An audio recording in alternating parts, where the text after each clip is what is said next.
सच्ची काबिलियत। बहुत समय पहले की बात है। एक गांव में एक अमीर आदमी रहता था। उसने अपने दोस्तों से कहा कि मुझे मेरे बेटे के लिए एक अच्छा शिक्षक चाहिए, तो तुम लोग मुझे आसपास के सभी गांव में से एक अच्छा शिक्षक ढूंढ के दो। कुछ दिनों के बाद उनके एक मित्र ने उनके पास एक व्यक्ति को भेजा। उन्होंने उस व्यक्ति से केवल कुछ ही देर बात की और उसकी डिग्रियां और सर्टिफिकेट देखे बिना ही उसे जाने के लिए बोल दिया। अगले ही दिन उनके पास एक और लड़का आया। वो उम्र में छोटा था, ना तो उसके पास ज़्यादा डिग्रियां थी और ना ही ज़्यादा अनुभव, किंतु इस अमीर व्यक्ति ने उसे अपने बेटे को पढ़ाने के लिए रख लिया।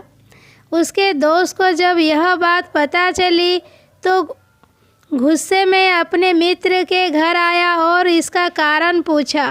अमीर आदमी ने उससे कहा कि जिस व्यक्ति को तुमने मेरे पास भेजा था वह सीधा आया और तुमसे जान पहचान होने की बात बताने लगा। उसने एक बार भी अपनी योग्यता को बताना जरूरी नहीं समझा, लेकिन जिसे मैंने अपने बेटे को पढ़ाने के लिए रखा है वह मुझसे पूछकर कमरे में आया।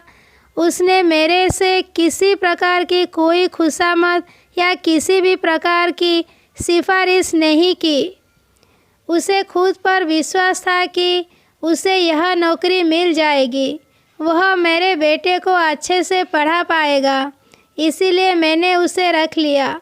मुझे वो तुम्हारे बताए गए शिक्षक की तुलना में ज़्यादा काबिल लगा और इस वजह से मैंने उसे रख लिया।